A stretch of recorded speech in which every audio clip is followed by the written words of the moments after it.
The next question from Alvaro. Can you see that as well, Karel?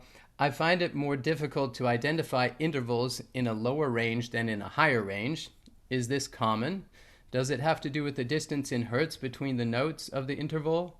For example, between C2 and D2, the distance is shorter than between C3 and D3. Thank you. Any thoughts on that? Well, interesting. In a yeah, that's an interesting way of thinking of it. I've never thought of it quite that way, um, but I do know what you mean. It's a very intellectual take on the frequency stuff down there. Um, it could be. I've never heard anyone ask that specific question, um, but either way, it's a matter of as simple. I hate to. I am not copping out as I say this. Just spend more time practicing in the lower range because even those low notes aren't that far out of our at the edge of our hearing spectrum. You know, you can it's totally doable. Um, this is so there is some training involved possibly. Here's an interesting analogy. This saxophone is a soprano saxophone, right? And this one is like one of the 100-year-old 1920s ones, right? So nowadays when they make a saxophone, the harmonics come out of where the harmonics, actually the tone comes out here, but as soon as you lift a key, that's where their harmonic is split, and that's how they decide what pitch is being played. And on the old horns, those key holes, those tone holes, are placed by probably some mold they had, but not scientifically. On the new horns, it's all they measure their frequencies of the instrument. They place that stuff accurately. Hence, on both of all my saxophones are old. When I play in a higher register, the tone holes aren't precise enough that if I don't adjust, I'm going to be playing sharp up high. If I keep the same embouchure, and I can show you, except it'd be ugly and embarrassing. So trust me, I can make a saxophone sound bad. But the thing is, if I'm playing in tune in the middle register, and if I go up, the instrument, this isn't an exact answer to your question, but it's showing that what you're asking takes place in all sorts of different, there's just too much chaos out there, you know?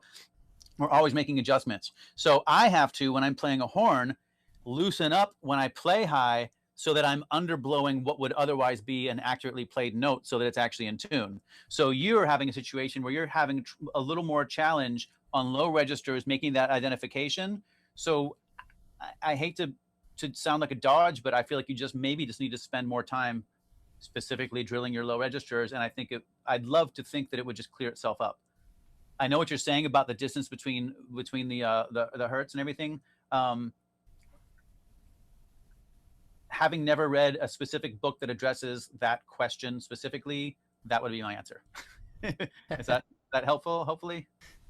Yeah, I think it was helpful.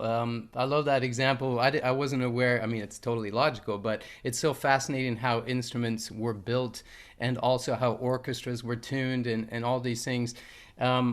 I think I just would add something that I really believe is a fact. I can't prove it with everybody, but your ears and your brain is simultaneously processing so many frequencies of sound. Your brain's getting it, your ear is getting it. It's already there. It's just making the subconscious become a conscious activity. And the only way we can really do that is, as Coral said, specifically train that area. It makes sense. It makes sense to me. The question makes sense. Go ahead, Coral. Oh, I was going to say, but and the converse to this whole thing is true.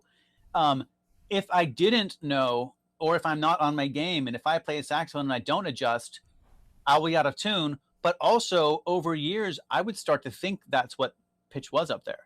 So if you're playing a piano at home and the piano is chronically out of tune, it might not be a big deal in the long run, but there's a chance that you're going to start singing a little bit more out of tune because you're being reinforced.